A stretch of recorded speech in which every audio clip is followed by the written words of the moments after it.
Thank you so much for being here today, Janice. I am a little emotional, being honest, in prep of having this conversation because of my own story. And what we're here to talk about today is how to find balance when dealing with the tragedy.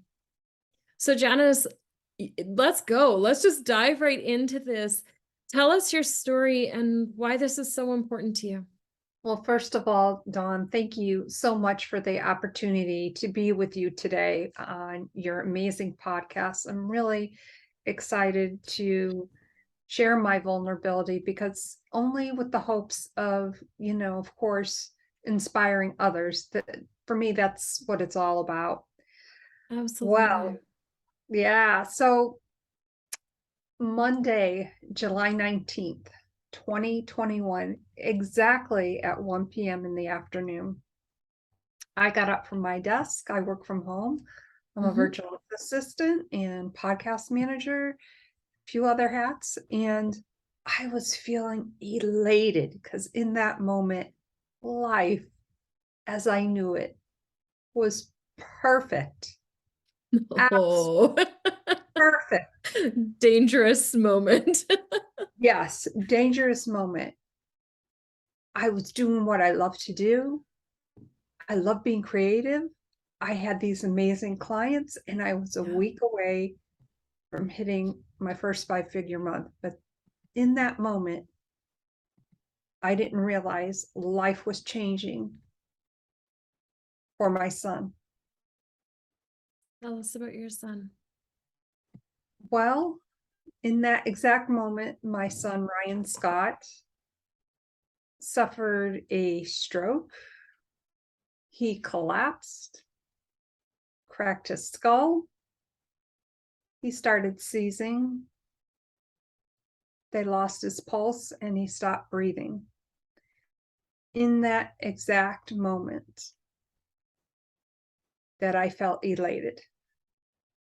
I unfortunately did not find out about my son's accident until 2 a.m. the next morning. Oh my goodness. So How old was your son? he was 33 at the time, Okay. about a month before his 34th birthday. Okay. And I woke it up at 2 a.m. and I'm in that respectable age where I got to get up in the middle of the night. Yeah. And I remember, of course, glancing at my phone, use it for a light, to get to the bathroom.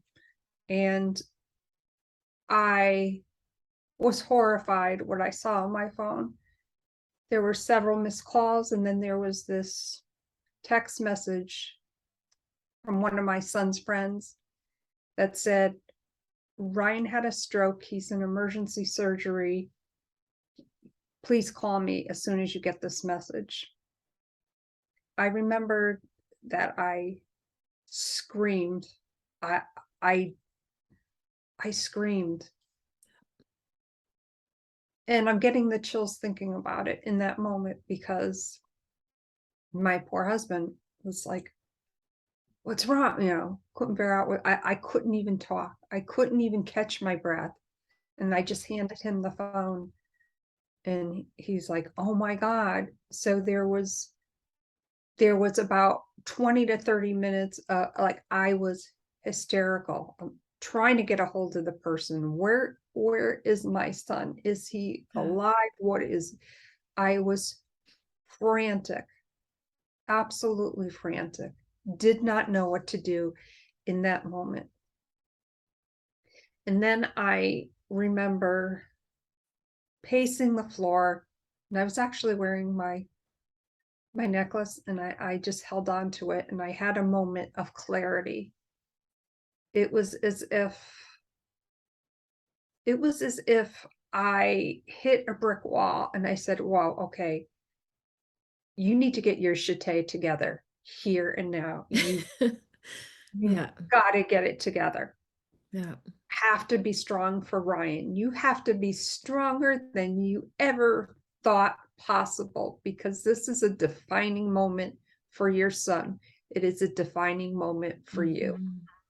Your mama bear stepped in. It did. It Yeah. really did. I'm in Connecticut. My son's in Philly. And I'm not And going to how go far away are those? about 3.5, 4 hours. Okay. Okay. So we were trying to figure out, of course, the best way for me to get to Philly. Originally, I was going to drive. Everyone's Oh like, gosh. no, No. no, no, you're too emotional. And I Yeah. agreed. Ended up taking the train. I don't even remember what I packed. Hmm. I can't even tell you what I packed, and it didn't matter. And I'm so thankful that I have a cousin who lives actually very close to my son, and alerted them, and his wife and daughters picked me up, brought me to the emergency room, and it was earth shattering to see my son hooked up to so many things. Yeah. Not something that I would want anyone to ever go through. And they weren't sure he was going to make it initially. The first 24 to 48 hours are very critical. And I just remember sitting by his side and saying, Ryan Scott, you need to come back to your life. You were blessed. We were blessed. Your dad and I were so blessed to have you. It's not over. You need to come back. And I just kept talking to him. And when I felt I was going to lose my shit, I would walk out of the room briefly. Yeah. So started the process of his long recovery. I'm blessed and grateful he made it through. He has an official diagnosis now. Unfortunately, over about a 10-month span, he was hospitalized on an emergency basis 9 times. Oh my goodness. So a lot of going back and forth. Hey, Ryan had an emergency. You need to get down here. Oh my gosh. I can't even begin to describe as a parent feeling helpless, feeling absolutely helpless. His official diagnosis now is PTE with a TBI, which is post-traumatic epilepsy with a traumatic brain injury. He he does have some brain damage on the left, which we knew that he would, Yeah. but I am blessed that he's not as the ugly things they were telling us he was going to be. He does have some issues, and I don't discard those. We can't. No, We're for we're sure. we're learning how to deal with them. Yeah. And it's been a rocky road, and as a parent, it's been extremely difficult. I really have not had a good night's sleep. And No.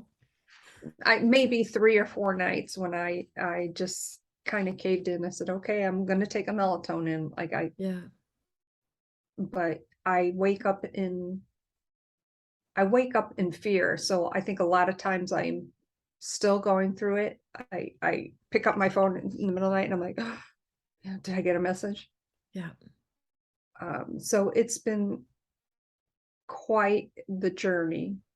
12 months, a little over 12 months now, of course.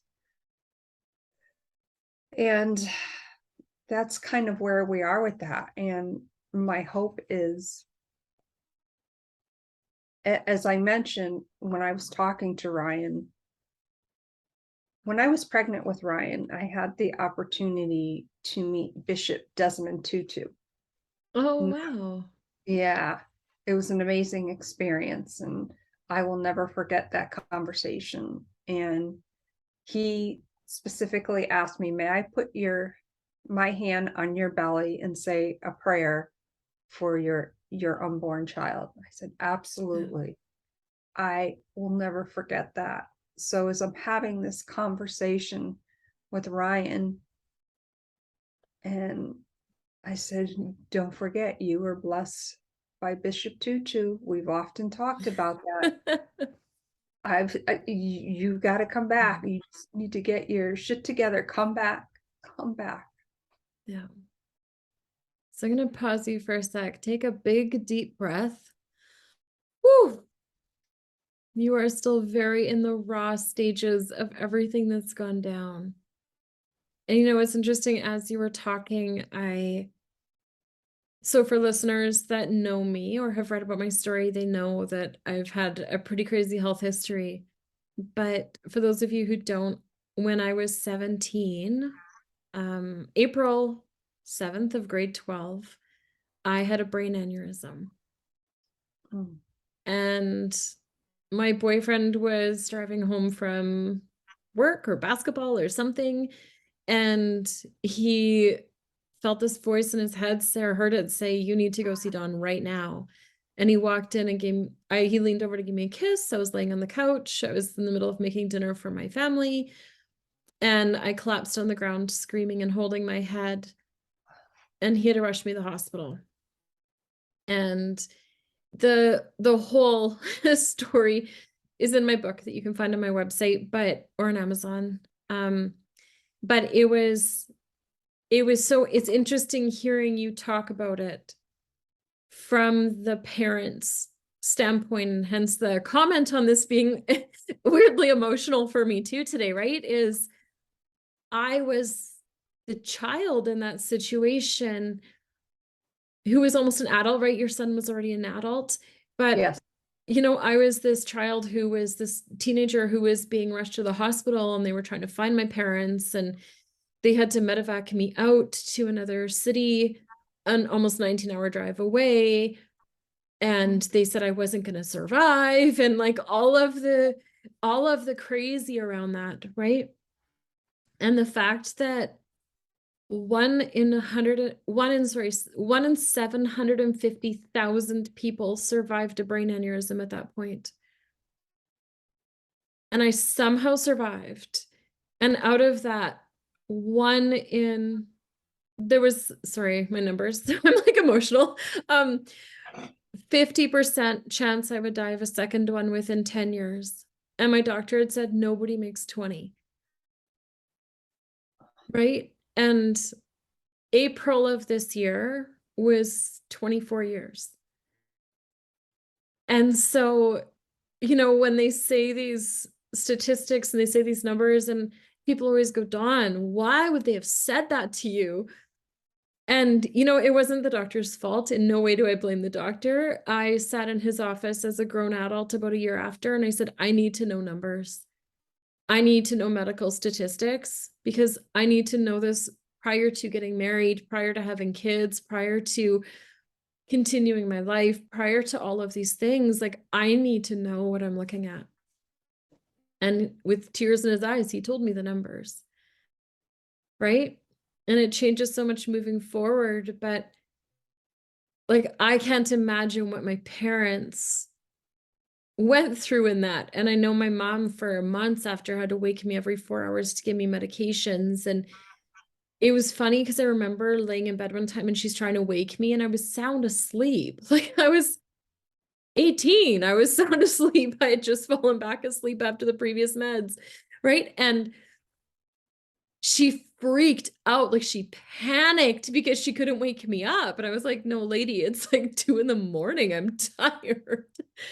Right. But like, I remember that sheer panic in her voice and in her face when I finally opened my eyes. And, anytime I'd have a headache, anytime I'd act different, anytime anything weird happened, she'd rush me to the hospital. She would rush me to emerge thinking I was having a second brain aneurysm. And for the Right. parent, it's a very close friend of mine said, Janice, you need to like pause for reflection for a moment. it's okay to be strong when you're with your son, but sometimes you need to let your guard down and Yes. realize that you have been through a traumatic experience. She says you're suffering from PTSD. 100%. I agree.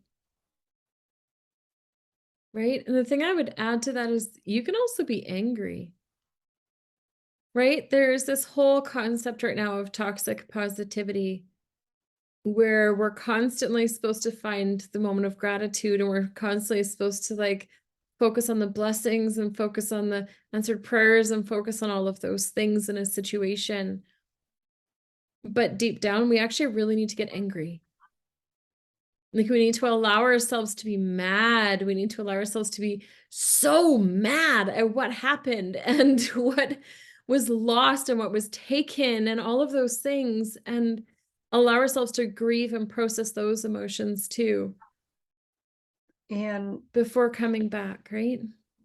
I realize that you're absolutely correct. And one of the things that I realized, obviously I'd mentioned I haven't had a good night's sleep, and I really Totally. haven't. But when the 19th of the month comes along, I noticed the other day that I felt very pissed off, very agitated. Mhm. And I thought about it, the 19th. Obviously, I know my son's accident was on July 19th, Yeah. but it happened to also be the second anniversary of my dad's passing.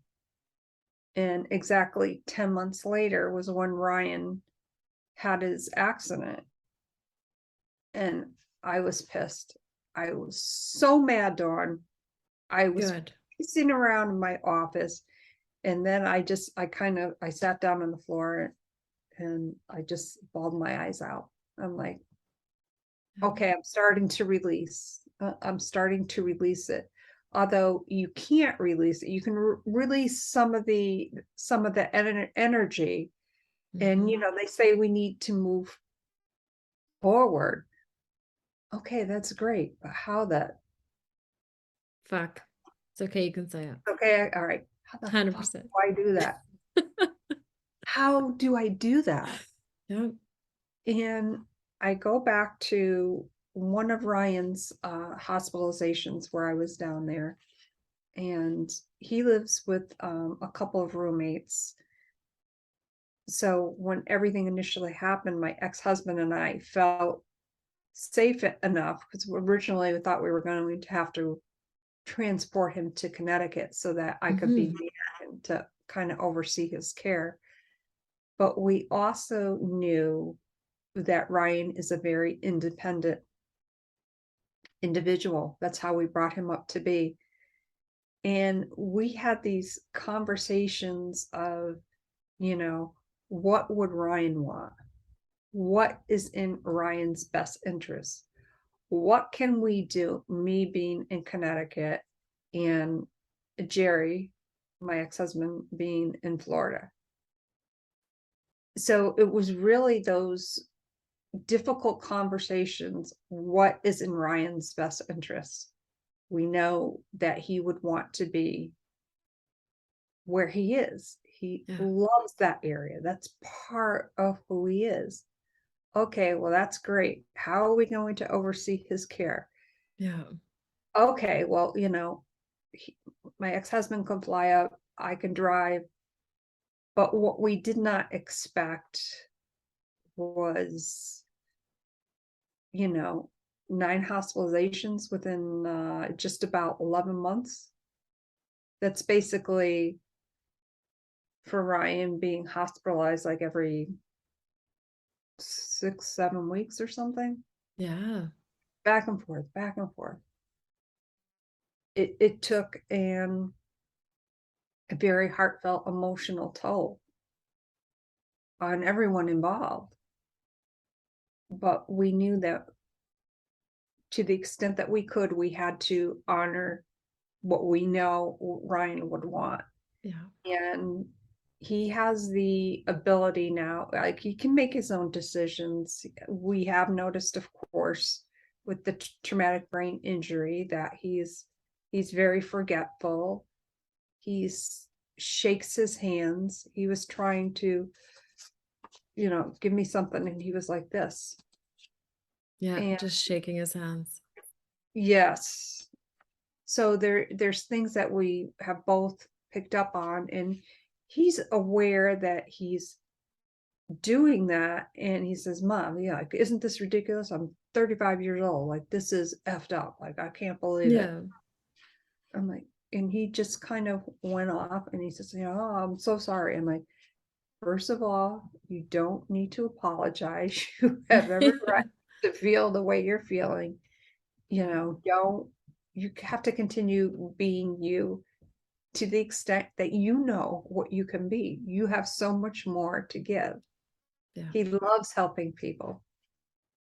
And to that extent, he will continue to do that as much as he possibly can. Yeah.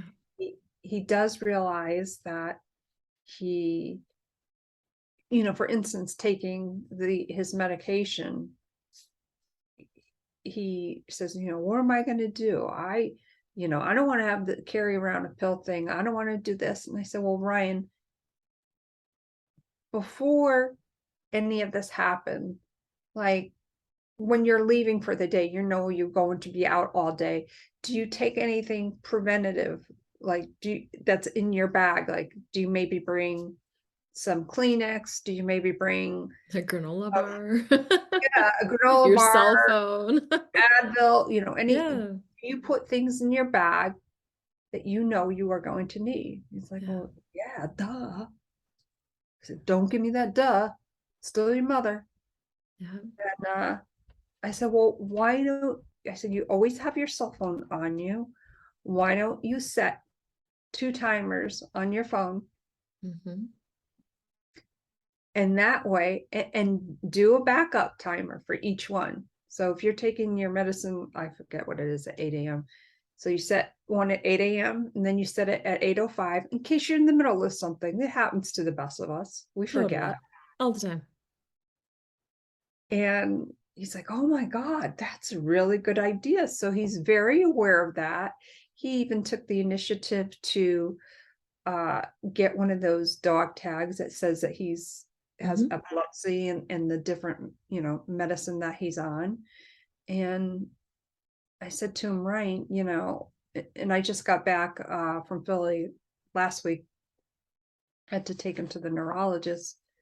And he said, Ryan, you know, he was kind of, bitching about everything that had happened. And, I can't do this, I can't do that. And I'm like, well, think about the things that you can do.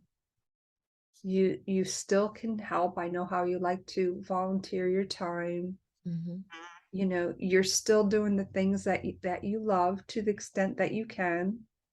So the possibilities are endless. And he kind of thought about that, and he said, you know what?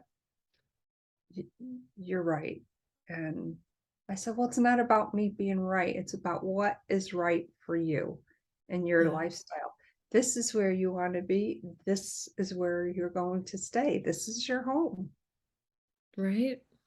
So let's dive into a few things. There's a few things popping up, right?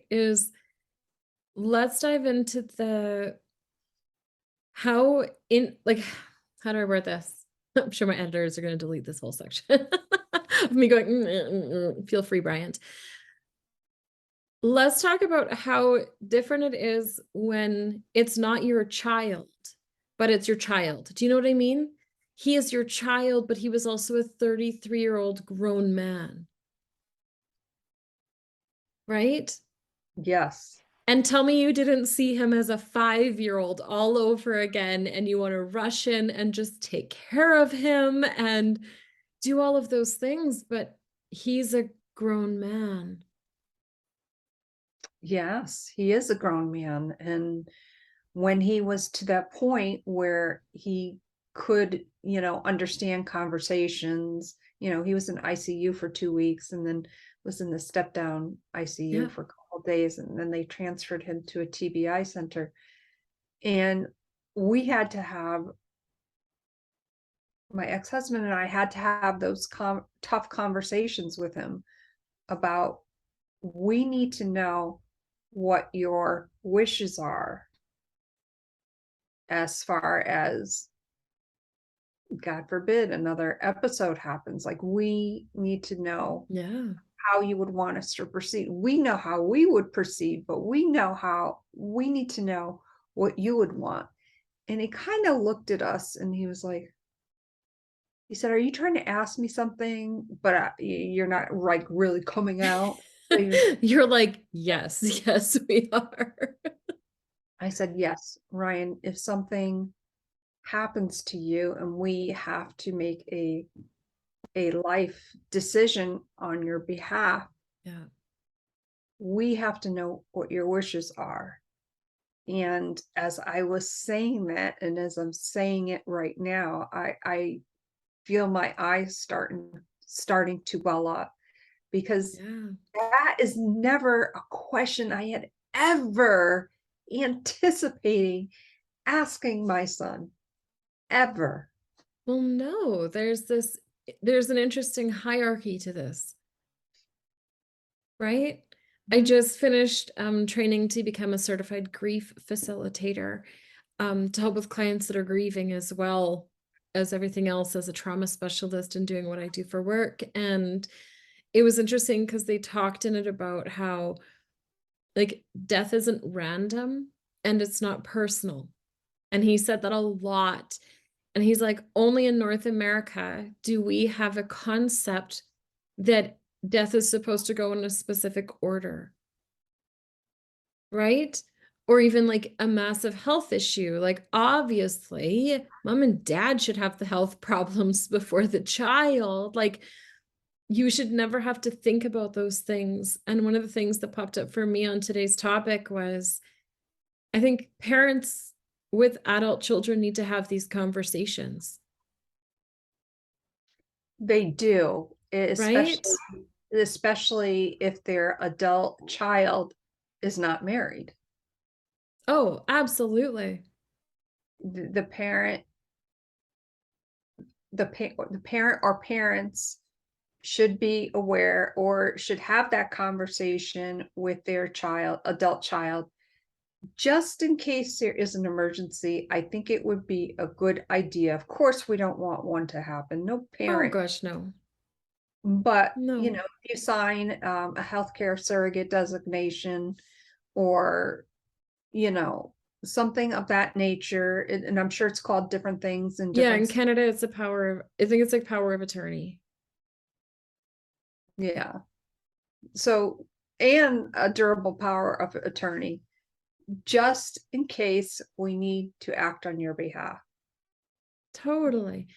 Well, and like have those conversations. Have those conversations. Do you know how many kids? I remember talking to a friend and I was like, "Oh yeah, I have a file." And she was like, "What?" And I said, "I have a file. It's if it's literally labeled if something bad happens, you need this file." Is written in giant wording on it. And there's a few people in my life that know exactly where it is in my filing cabinet.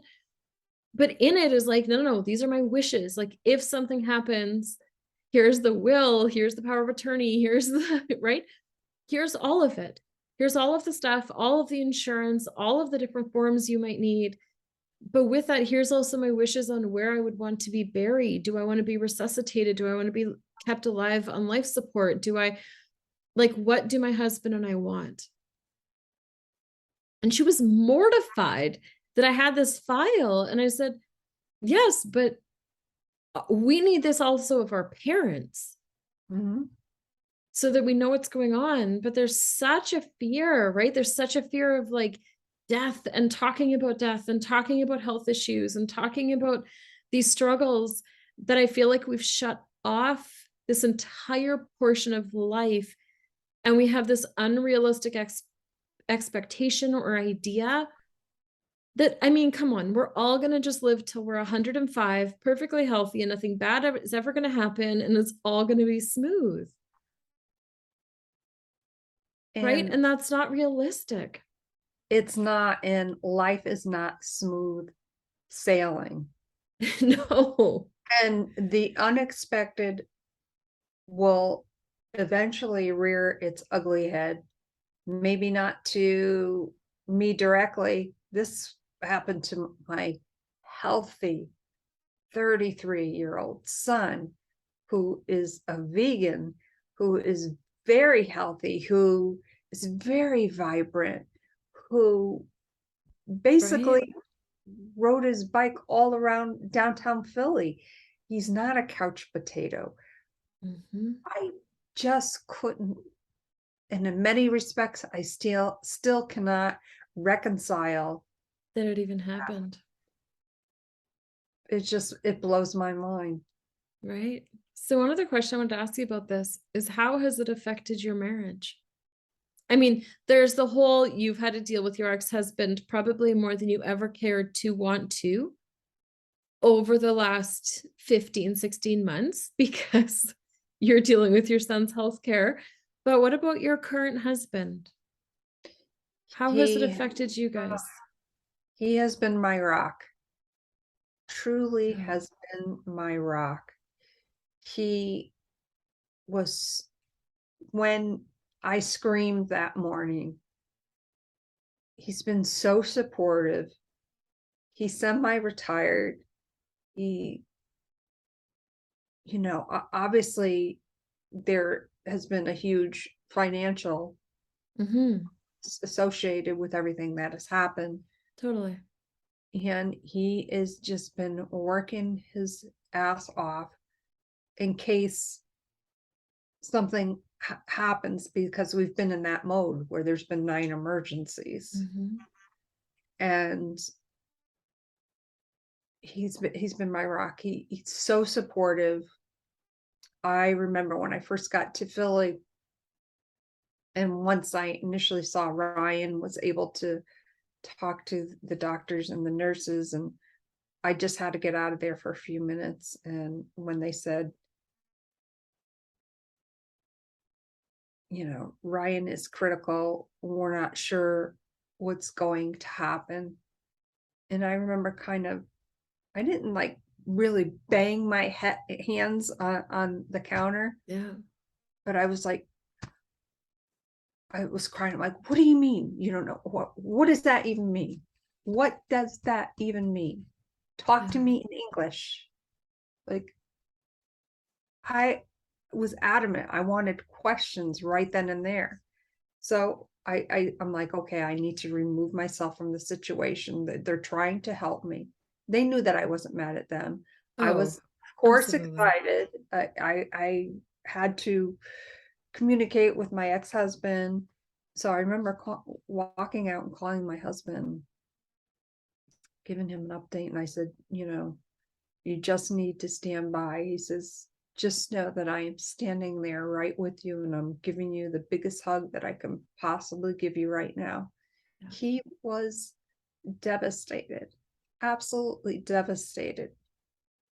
And we were supposed to go to, I live in an area, my last name is Melillo.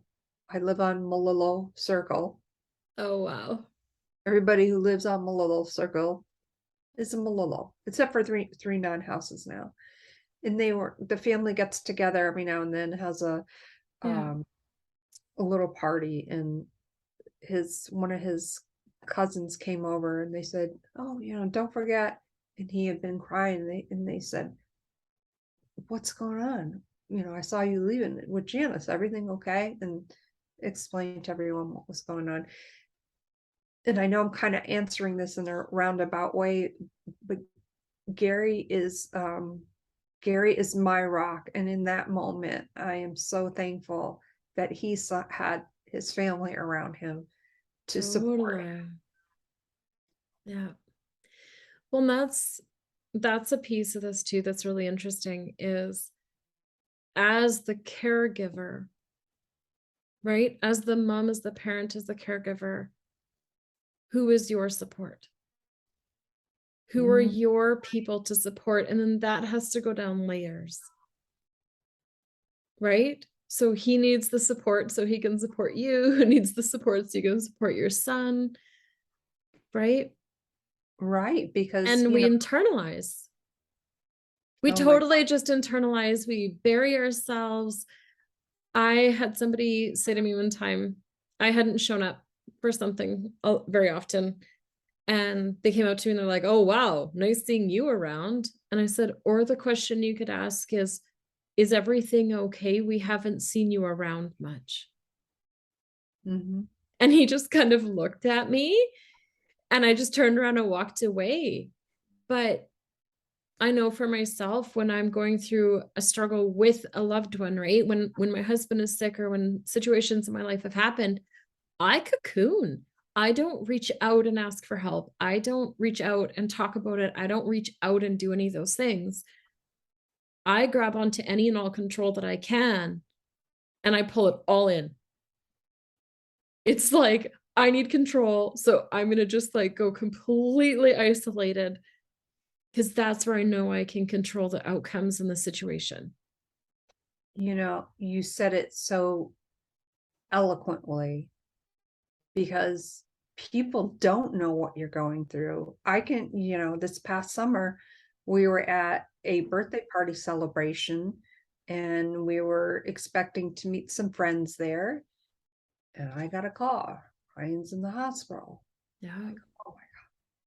So I said, well, I want to enjoy this time with my husband, but I have to obviously Yeah. attend to this because I'm Ryan's proxy or whatever. And went in the car, had the conversation with the doctor, came back and got another call from the doctor. So I was going back and forth. Yeah. And then I felt myself getting very emotional again. And I, came in and I said to my husband, I hope you don't mind, but I've I've got to go.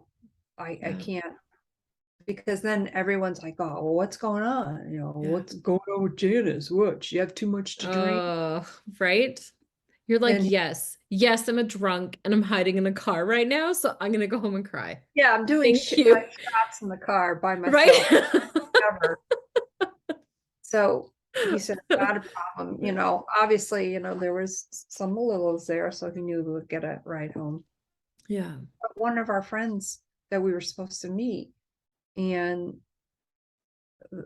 the wife said, or somebody said, well, I haven't seen Janice around. Like, what's going on? And he took it, I don't want to say offensively, that's not what I mean at all. And he said, Ryan's in the hospital again. She, was going back and forth to the car, and, this is somebody else's party. So, Yeah. everyone knows what happened to Ryan's. So she didn't want the focus to be on her, like, oh my God, what's going on with Ryan? Nor could she Yeah. handle that. That's not what she would want. That's not what her son would want. So when people see me step away, I don't get that approach anymore, I guess is what I'm trying to say. Yeah. It's so, yeah, I have put myself in a cocoon because, quite frankly, I'm exhausted physically and mentally. I'm not going to lie about that. I haven't Oh, had a good absolutely night's you are. sleep. I am, you know, that's just what it is for me right now. Yeah. And to that extent, I am not okay with that. But my focus is my son. And my hope is that through all of this, at some point, I know I will get a good night's sleep. Can I make a recommendation on the sleep thing? Because I've Absolutely. been there. If you're waking up around 2 o'clock in the morning to check your phone to make sure he's okay, instead of allowing yourself to go till 2 o'clock for the jarring message, change a ringtone in your phone to something beautiful with really meaningful words for you to wake you up at like 1:45. And then the alarm, when you look at the words, have it to be like, God's got him. Everything's going to be okay. Oh my God, that is so beautiful. Because what that can allow your brain to do is instead of waking up in that panic state, so now your heart is racing and your body's going into this like PTSD trauma response, right? Instead, it's just like this beautiful waking you up to remind you that it's like, no, no, no. He's okay. He's got people like God's got him. He's good. Like I'm allowed to sleep, right? And it worked for me at one point in my life when I was waking up every night in that panic mode, is to actually like wake myself up instead in a beautiful way so that it becomes something that you can then look at it and be like, oh, okay, now I can go back to sleep. Wow. Okay, so I'm going to recommend you try that, and please email me and let me know if that works for you, I certainly will. right? And the second thing is, do you have recommendations for somebody who might be going through this? Or somebody who gets that phone call, or somebody, is there something, and I'm not even going to say what people should do, but do you have like a, please don't do this, right? Or, I mean, either or, but do you know what I mean? Like my biggest was, please don't be like, oh, is everything okay? No, no, not everything's okay. That used to make me so mad, right? That is a great question, because when when you're in that situation as a parent, the best thing I think they can do is just show their love and support. And do you have tangible ways people could do that? Well, for instance, Gary had so much support here. Friends, would call him, hey, we're going to take you out to dinner. We know we want to be there for you. Yeah, Um, hey, do you need any groceries? Maybe stopping by to drop them off some flowers, or yeah, been sending them a note. I'm here for you, just to listen. I think people have their intentions are so well, and I want to oh, no, say no, no. that. People's intentions are beautiful. It's just not always what we need.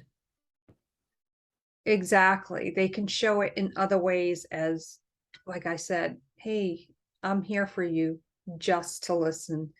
Not so much asking a question, but letting them know I am here for you. If Yeah. you need anything, let me know.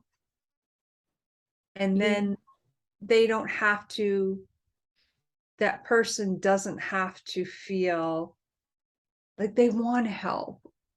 And they don't realize that they just helped in such a way. All the messages that I received, Yeah. unbelievable. So the best way you can do that is not to specifically ask a question. How you doing today? Just say I'm here. I'm here for you. I'm here to Yeah. listen. I know one of my favorites. So after the brain aneurysm, my skin color changed, my eye color changed. I missed my 18th birthday. My voice had changed. I had doubled my body size. Like my body went through chaos in those months after.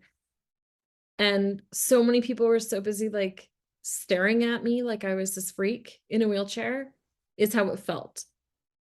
And I'll never forget the day that like my childhood bestie showed up. She just showed up at my parents' house with like food and some dorky little kid movie. And she cuddled with me on a giant beanbag, and we just like cuddled on the chair and watched a movie together. And there was no conversation, there was no talking, there was no nothing, but we giggled our heads off at this movie. And she gave me a hug and she went home. And it was like, oh my gosh, she treated me like I was normal. Right. And She treated me like I was normal. And that was probably one of the most impactful things after, was having it not be like, oh, are you okay? But she just like, it was like nothing. It was like nothing had happened and we were just hanging out. I think that is so beautiful, because I'm thinking of a few instances where, shortly after I arrived home and I didn't want to go out in public, but I'm like, no, you need to pull your bootstraps up, Right? fresh air, you Yeah. know, go to the hard hat, have your favorite martini, whatever it is. And some of the comments, I remember looking at my husband, I gave him that look like, I'm gonna bitch slap this person. Right? It was like, so, what's going on with Ryan? Just the way it was Just the tone. at the tone. Yeah. I'm like, what's going on with Ryan? A lot's going on with Ryan. How's that?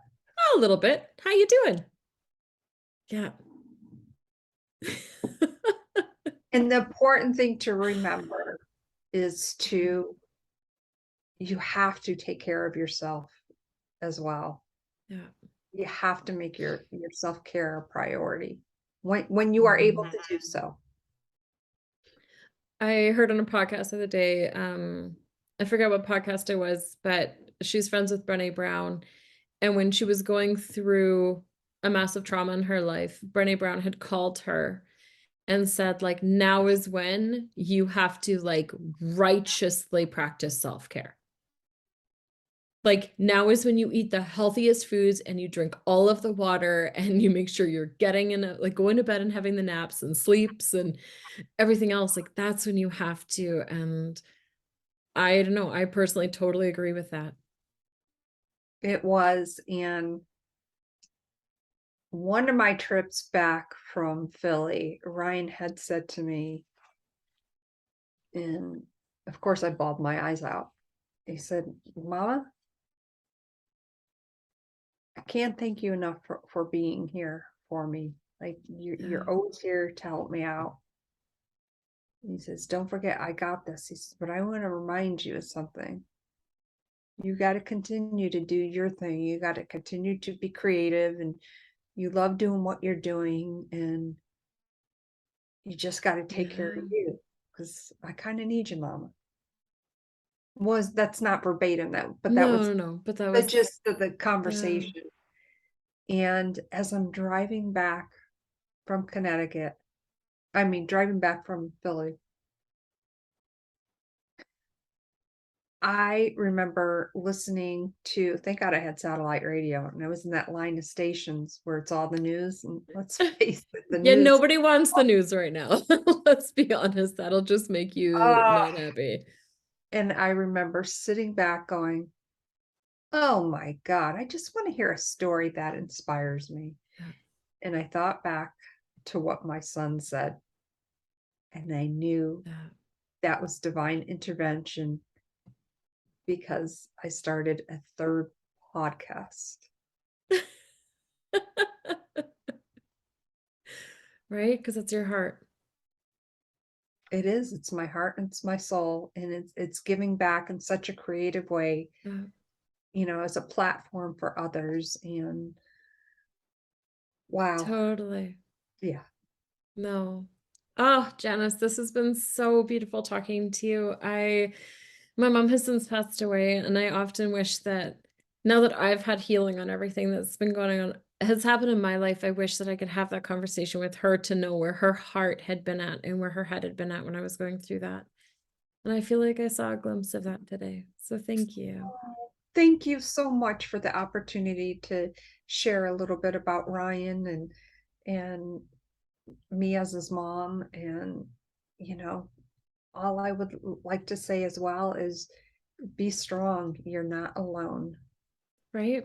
And for anyone listening to this, like, there's so many of us out here that get it and reach out to us. So, if you've listened to my podcast before, you know I like to end with just some silly, simple rapid fire questions. I think that it's just a fun way to connect to people in a different way. So let's do this. What is your favorite place you've ever traveled? Florida, Ooh, whereabouts in Florida? Vero Beach. Oh, it's beautiful there. Mhm. What other than road trips to Philly, what do you spend a silly amount of money on? Yoga pants. Oh, do you have a favorite brand? No, And can I ask, how many pairs do you think you have? probably about 20 or 25 pairs. Oh, that's awesome. Not That as is much as my awesome. shoes, though. No, but you're like definitely a good collection. What is your secret guilty way to decompress? Coffee, Oh, okay. How do you take your coffee? extra light with half and half, and 3 stevias. Very precise. I like it. I do. And what is a purchase of $100 or less that has most positively impacted your life in the last year?